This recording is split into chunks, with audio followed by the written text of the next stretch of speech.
All right, welcome everyone. We're going to get started. We are a small group today, but we are so glad to have you here. And thank you for saying hello in the chat. We do really want to hear from you. So I encourage you to start thinking of what questions you have for Lade, and we'll have time to ask them in just a bit. So this is our Women Talk Design speaker stories. I think everyone has been here before, but if you haven't, I will give a quick lowdown of how today is going to work. We really love highlighting the different speakers in our community. We have folks from so many different backgrounds with different paths into speaking, different lessons they learn along the way. And so we've been able to, over the past couple months, highlight many of our speakers, including Errol, who's here as well as an audience member today. And it's been just so fantastic to hear their journeys and to really hear from you, folks who are showing up and attending of the questions that you have for them. So the way that this will work is I have some questions to get us started, and then we're going to open it up to Q&A. So I really hope that you'll share what's on your mind, what questions you have. And then at the end, if you can stick around, we always leave some time for connection breakout. So we can have just a conversation with one another and talk about where we each are on our speaker journeys, and what we have to offer and what we're looking for from one another, and anything that Lade shared that really resonated. So without further ado, Lade Tawak is a writer, speaker, and experienced service designer using research, strategy, and facilitation skills to help better understand people and problems so they can create useful and usable products and services, as well as delightful experiences. She's passionate about developing people and communities and is also a career coach, helping people figure out and achieve their career and life goals through action-based coaching. And she's going to share with us a bit about her story. So please help me welcome Lade. Hi, I'm very excited to be here and talk about myself and my journey. We are so glad to have you here. So I'd love to get started. We can talk a little bit about where you are today and then go backwards in time to figure out how you got here. So if you want to share a bit, what are some of the topics that you're speaking about right now and why are they important to you? So I'm speaking about design, particularly research and the other parts of design that are not interface design, because that's what I do like first. Right now I'm currently doing design. And so I talk about it. Something I also really like talking about is alternate paths to tech, to a career in tech, because I feel that most people feel like they have to learn how to code to work in tech. And I like to disabuse everybody of that notion because I don't know how to code. Well, I tried to learn how to code. I did like all the code academic courses and I finished them, but I didn't enjoy it. And if that was like my only understanding of what it could be like to work in tech, then I probably won't have ended up working in tech the way I wanted to. So one thing I keep saying that my 2020 agenda was to get everybody to know that they didn't have to learn how to code to work in tech, which doesn't mean that I don't encourage people to learn how to code. I generally encourage people to try everything out and see if they like it and if it works for them. But the point is that you don't have to code to work in tech. There's so many things that you could do, and people might not be aware, and then because they're not aware, they're missing out on opportunities. And finally, the third thing that I really enjoy talking about now is self-promotion and visibility, because most people don't like to self-promote, and they don't know how to self-promote. And people they feel like it's icky and cringy and yuck and gross and weird to self-promote. So I encourage people to talk about themselves, talk about their work, talk about what they do, and explain why that is important. Because in my journey, like looking back, I didn't start out like explicitly trying to self-promote and be visible. But because of all the things I did in the ways that kind of made me visible have basically led to every like 90% of the opportunities that I have gotten. And I know a bunch of other people who have also experienced a similar journey. So I just like encourage people to self-promote and be visible. And as part of being an I Am Remarkable facilitator, which is something else, I Am Remarkable is a program that encourages people to basically speak about their achievements and overcome the norms around self-promotion and sharing about yourself. And so that's part of like what I do as well as an I Am Remarkable facilitator. yeah, so those are the three core things: UX and design, alternate paths to tech, and then self-promotion and visibility. I love that. That's great. Now let's hear a little bit about how you got there. So do you remember when you first started speaking, and especially as someone you said who didn't like to self-promote, how did you, come to the point that you said that you wanted to start speaking? How did you get that first speaking experience, and what was it like? So the first community I actually joined, in the first design community I joined, it used to be called UX Lagos at the time, when I was called Usable. And I had been attending for quite some time. It's actually how I got my first UX job. And so I worked at the company that hosted the meetups. And at some point, my manager, who was also the organizer of the meetup, was like, Lade, you have to give a talk. And I was freaking out because I was like, oh my God.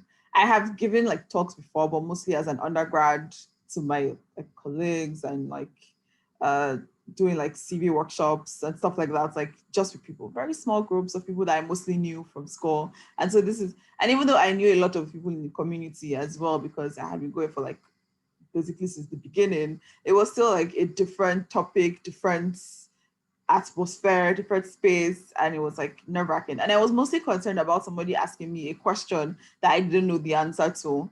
And because I was pretty early in my career then, and because in like where I'm from, when you say you don't know something, people, or if people ask you something and you don't know, they tend to look at you like you don't know anything at all because you don't know that one thing. So it was a very scary feeling, but I've overcome that need for people to feel like I know the answer. Because like now I just tell everybody I actually don't know, but we can look at it together. We can try and figure it out together. But I really don't know. So I was really nervous, and I think if I remember well, my talk was about UX research, what it was and how to do it, and it was a very it was the first UX talk I gave really. And it was when I was doing it, my voice was shaking in the beginning. My voice is almost always shaky when I first start talking. But as I go on, I become more comfortable. I engage with the audience. And something that I struggle with is like moving around a lot. And everybody says it's bad to move around a lot when you're giving a talk, because people then are looking at you going up and down. So it's something I still struggle with. And I try to like consciously make the effort to not move around too much. Yeah, it sounds like you've come a long way from that first speaking experience where you were very terrified. And I'd love to hear if Yeah. you can share more about how you overcame the fear of saying, I don't know, because I think that's something that folks in our community face a lot. And like you said, in your community, it's even like a stronger reaction to this idea of saying, I don't know. So how did you get to that point where you were like, well, it's the truth and I'm going to say it?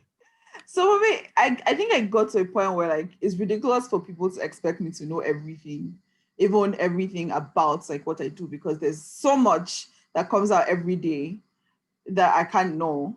And so I was like, this is a ridiculous expectation. And I can't, even if people are forcing it on me, I can't force it on myself as well.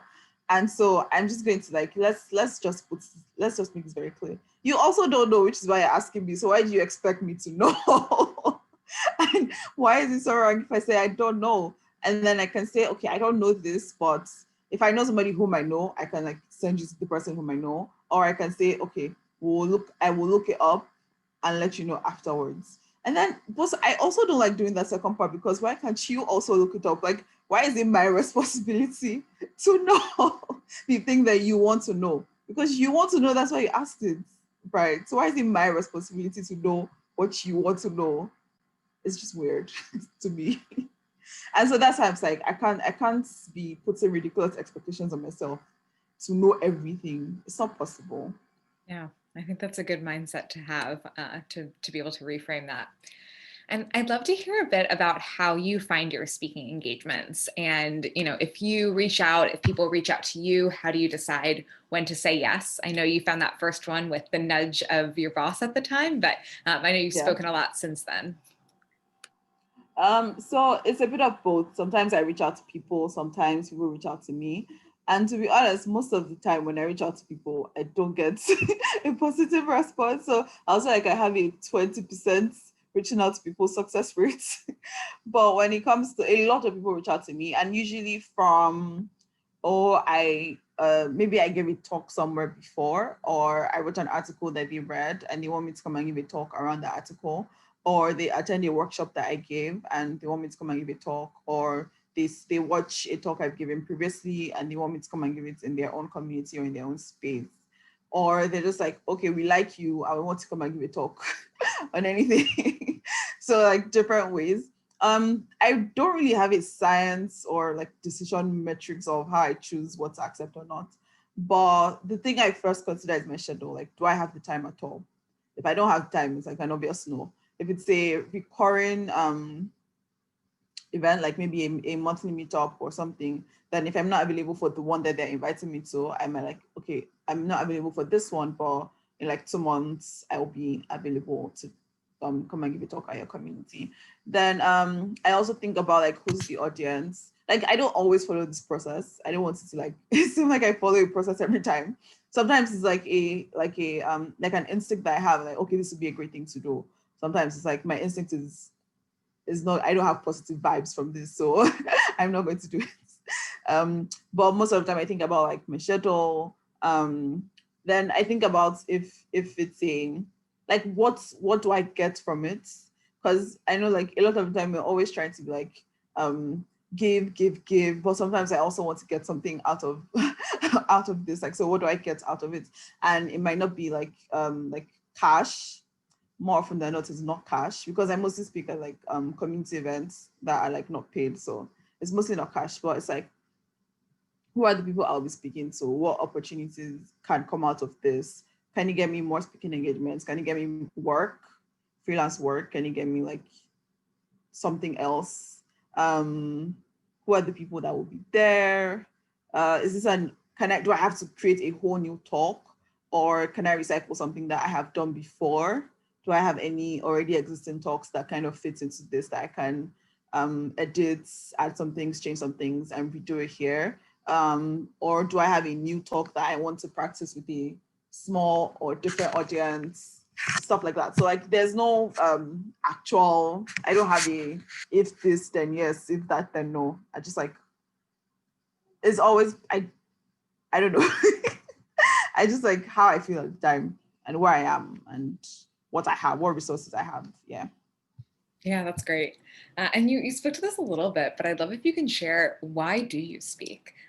So you mentioned, that's one of the, like, do I want to do this or not? But like, what even makes you want to speak? So if I have like an idea or a thought or a thing that I want to share with other people, I do that. That's one of the reasons I like to speak. Also, I like to talk. I like to talk a lot. So it's like a way for people to actually have to listen to me, right? It's like, you have to listen to me talk.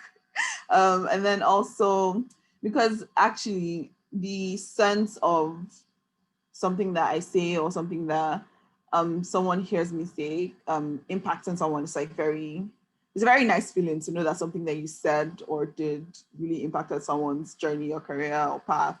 Like, we all like to be very humble about it, but it's a very great feeling. And so those are the reasons I talk, because I like talking and I like to see that like the words that I say have impacts on other people. That's great. Thanks. I'd love to hear next about your process for developing a presentation. So, what does it look like once maybe you're coming up with a topic, or what you're going to speak on, and how you actually get from that idea to, okay, I'm on stage or I'm on camera now presenting? I don't like process questions because I, I honestly don't have a lot of processes for a lot of things like this.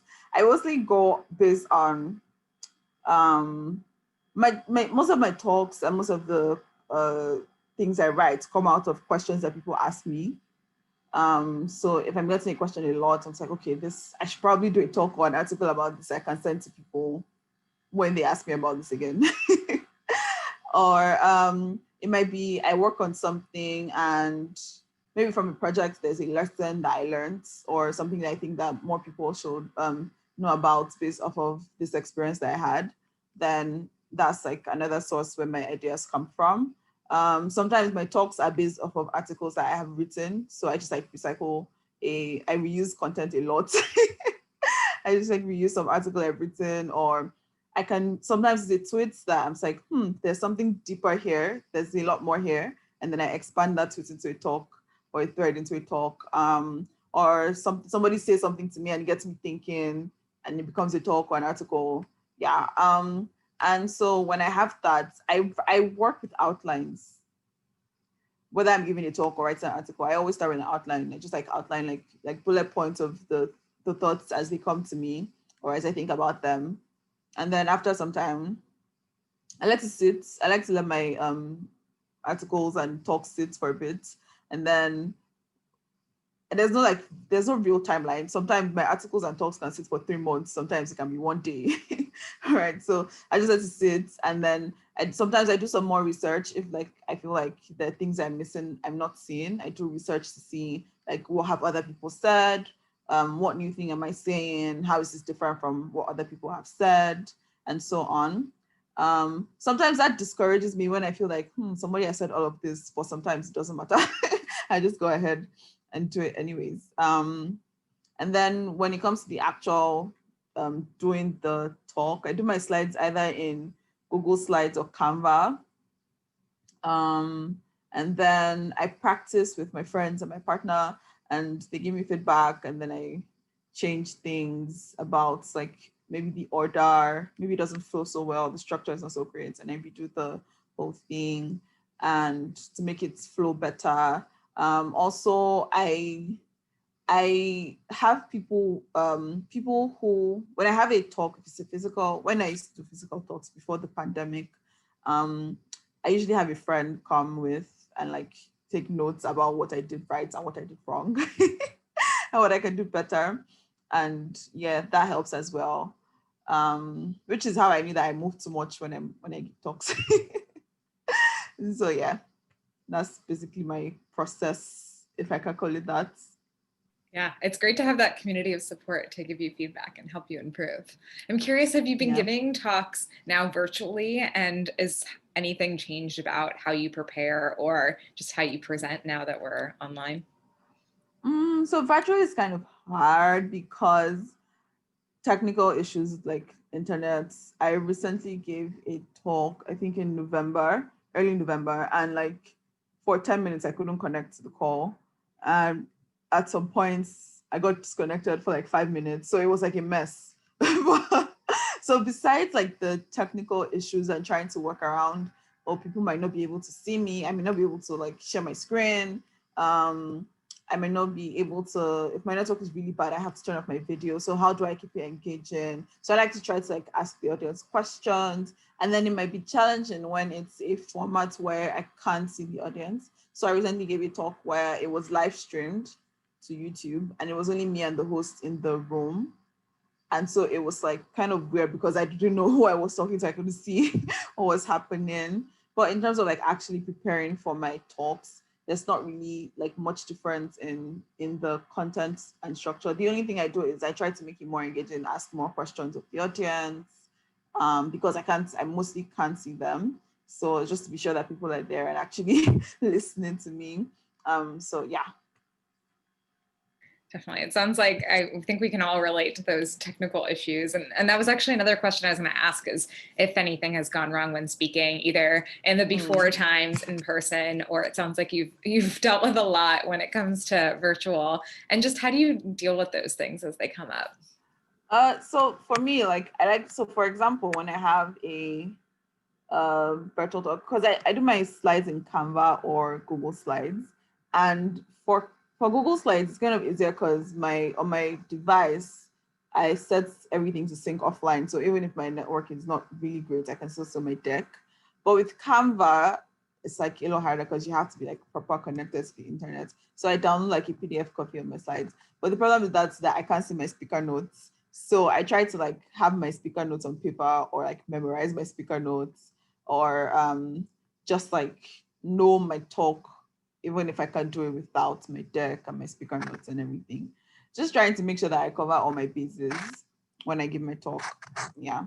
And it's always easier when it's a talk I've given before, because like I know it.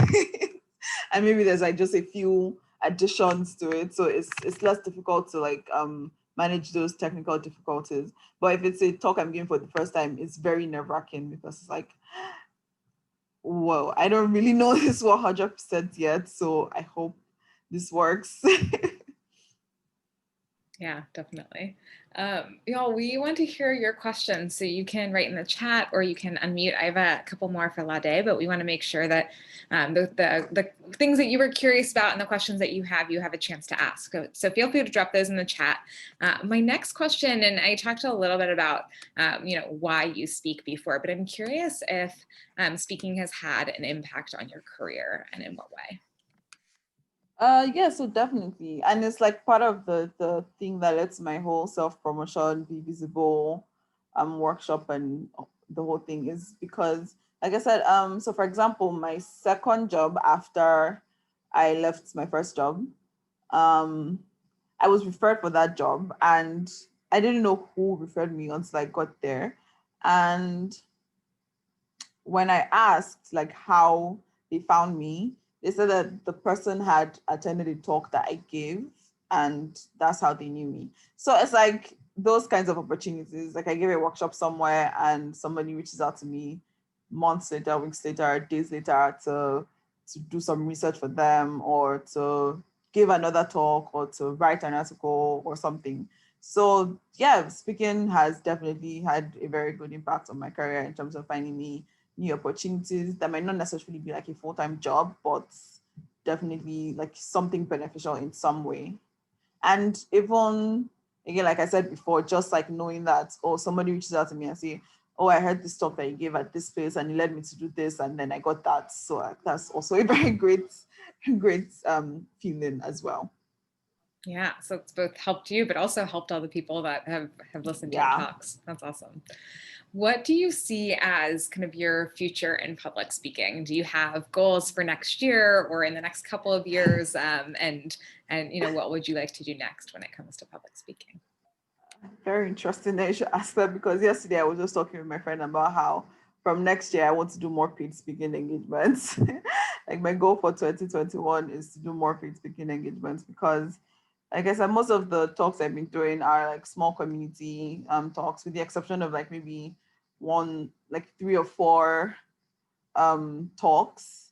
So I would like to like do like larger audiences, paid paid speaking engagements with larger audiences.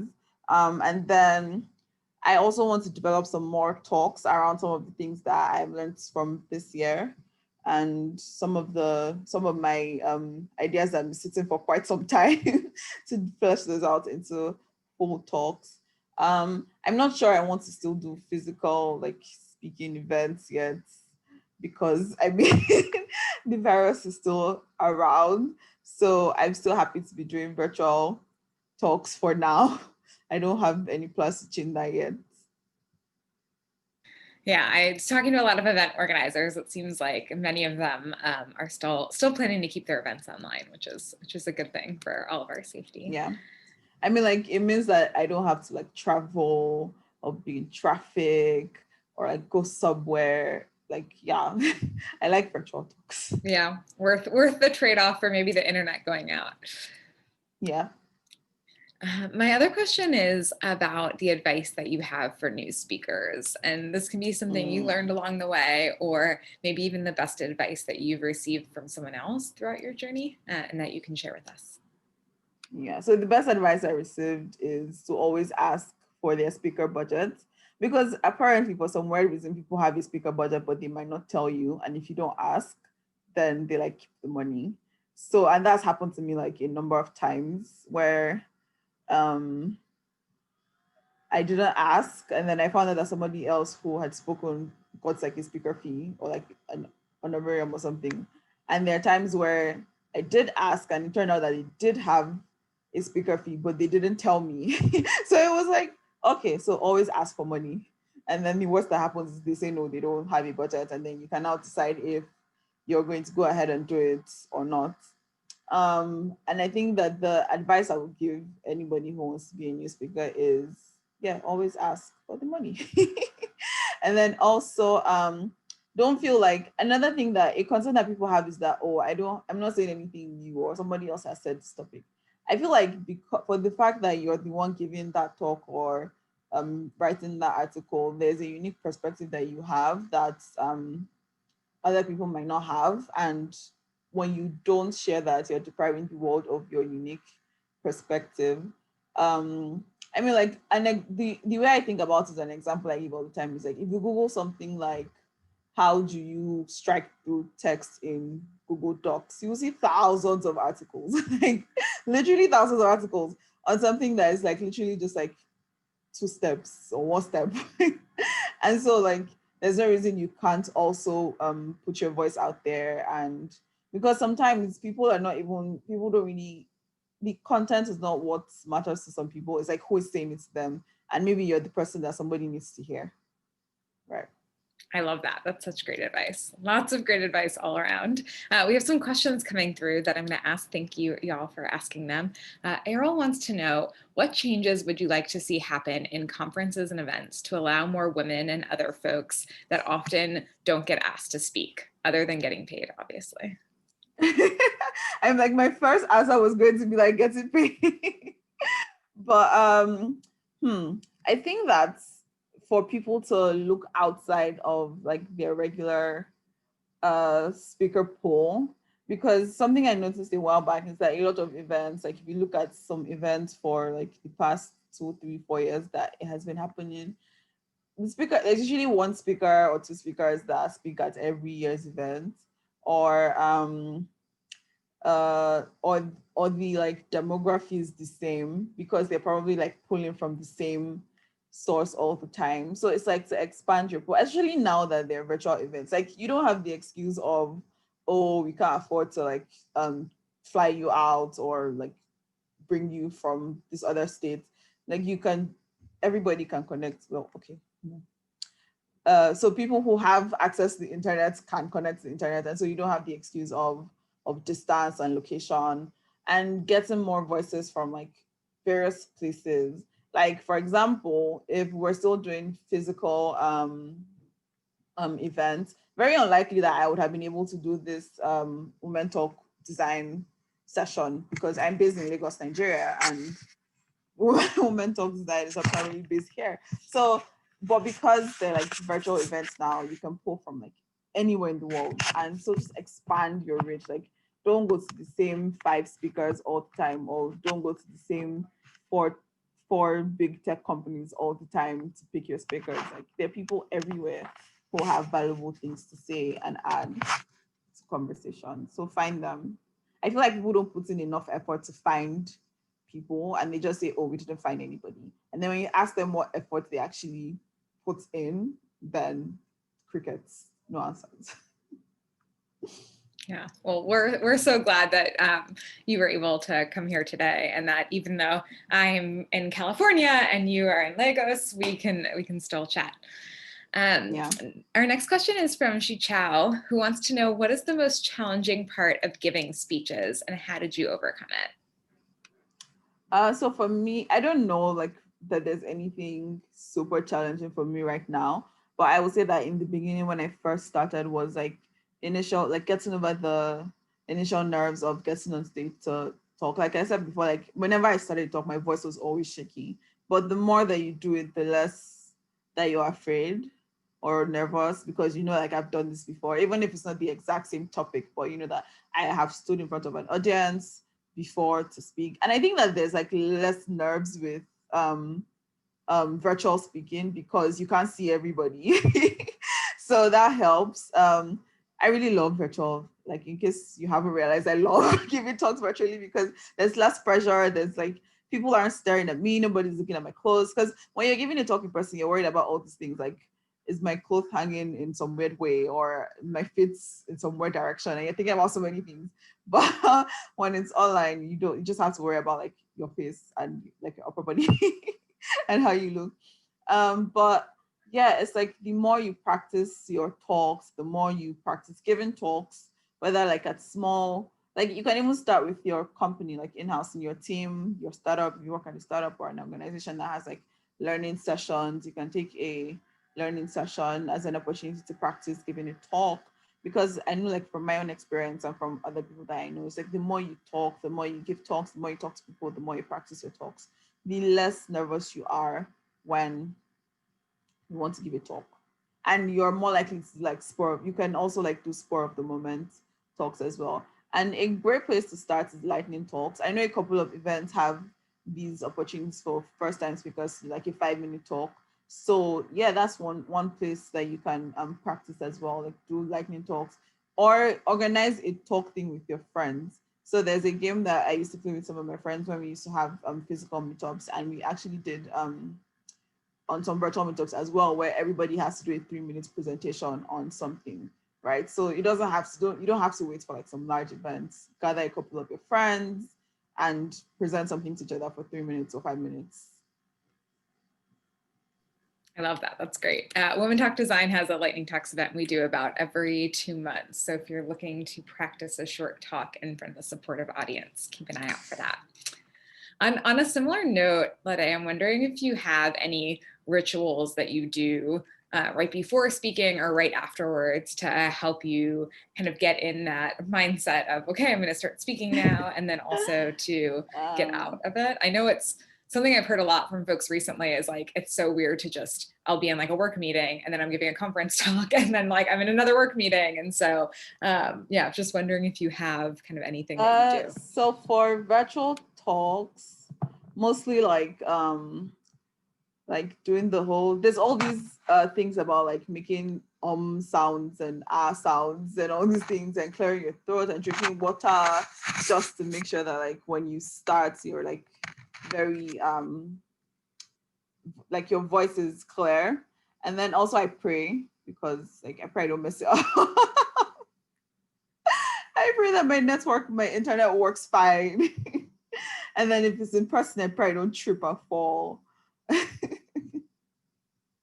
I just like, I imagine everything, like the worst case scenario, and I'm just like, if this happens, what am I going to do? And when I have that in my mind, I'm fine. Like if I trip and fall, what do I do next? Am I going to stand up and make a joke? What joke am I going to say? Or am I just going to stay on the floor and give my talk from the floor? You have all your what if scenarios. Yeah. Awesome. Well, folks, we do have some a bit more time for questions. So if you have questions, I encourage you to drop them in the chat. I'm curious if you have a favorite like talk that you've given, if it was a certain talk that you gave or like a venue that you gave it in or to a certain audience. What was that? I think my favorite talk to give is my alternate paths to tech talk. I really enjoy giving that talk because for most people, it's like, because everybody just thinks like, oh, I have to, and then even for some things that don't require you to know how to code, a lot of people think you need to know how to code to do those things. So for example, people message me and ask me, do I need to if I want to be a UX designer, do I need to learn how to code? Or if I want to be a product manager, do I need to learn how to code? I mean, like, yeah, there's some product managers that need to know how to code, or that need to know how to code, and there's some designers that need to know how to code. But like for the most part, you really don't need to. But then I always like try it and see if you don't like it, and then do something else as well. Like it's really my favorite talk to give because the way it gets people so fired up and so like, oh, I can actually work in tech, right? It gets people like, oh, I can actually do this. Like I don't have to change who I am, because some people are just not interested in certain things, right? And people feel like, oh, I have to do this thing that I don't really like so I can get into this career that's great. But then when you learn of all these other opportunities, all these things that you could possibly do, then it's like, oh, I can actually do stuff I like and still work in tech. That's awesome. Errol asked kind of a follow-up to the question we were having before about the things that could go wrong. Where do you think this culture of giving a perfect talk comes from? Like, why do we feel the need to give this perfect talk? I think it also goes back to like the reason why people don't like when you say I don't know to them, like because they want you to always know. I think it is like that's also, it comes from that place as well. Like you feel like if somebody is talking to you or somebody is giving you advice, they have to be perfect as well. Like you don't want to, most people don't want to take advice from somebody that they feel is not like 100% at top of the game. So when you make a mistake or when you say you don't know, then it's like, oh, so you can also make mistakes. And so you also don't know things. So why should I listen to you? Yeah. Other questions? Do we have anything else from the audience that y'all want to know?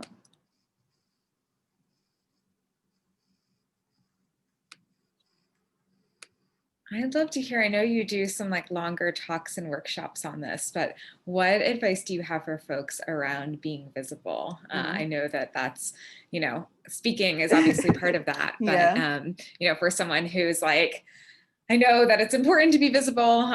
You know, Lade got some jobs out of it. Like you can meet people, you can, you know, there's so many great things from your career, but like, how do I even start? So, you don't have to like start with speaking. Like, so for me, like being visible is like starting from where you are and what you know and what you like. So for me, it started with like writing because that's how I used to, you know, I don't know if I can still call myself a writer because I haven't written anything in a while, but for the past 7, 8 years, I've been writing on the web. So like that's how I started. I started like, writing articles, writing my thoughts on things. So that's like a very good place to start for most people. You already write in some way. So you can do a Twitter thread or you can write an article. And if you're comfortable on video, you can do Instagram lives. You can use your Instagram, do a Twitter live video, do a YouTube channel. Just like find your platform, find the things that you like and use that as a way to share your knowledge, share what you know, share your experiences. And then you can always reuse, like, and that's another thing. Like, I feel like people feel like they have to always create fresh content all the time or write something new every time. You can reuse what you have. Like, I've given this alternate paths tech talk like 5, 6 times in the past 2 years. And like every time people love it. So you're not saying the same people all the time. It's different people. So it doesn't really matter if you're reusing the same talk.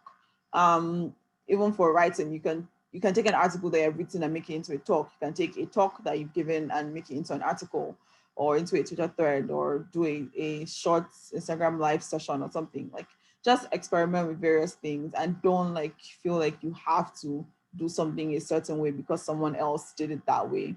And finally, I think like collaborating with people is an amazing way to put yourself out there and be visible.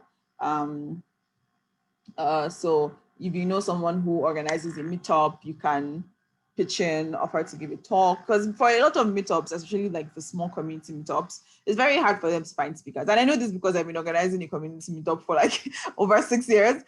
Speakers are very hard to find, especially because you don't have a budget. So yeah, collaborate with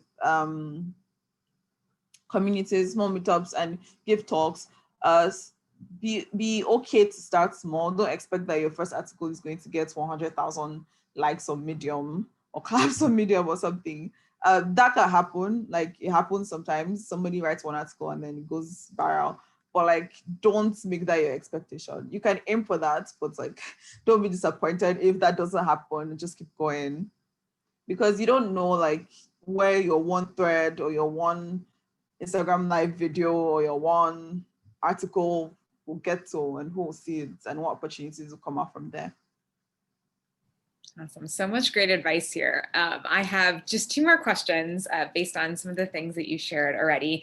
Again, if you all have questions, now is your chance. I encourage you to write them in the chat. And then the last 15 minutes, we really spend getting to know one another. So since we're a small group, rather than doing breakouts, I'm going to invite you to stay here. If you're able to turn on your video so we can see you. And I have a couple questions that we can all chat about so we can get to know one another, because really with these events, it's really wonderful to hear from our speakers, but it's also really nice to be able to meet other folks in the community.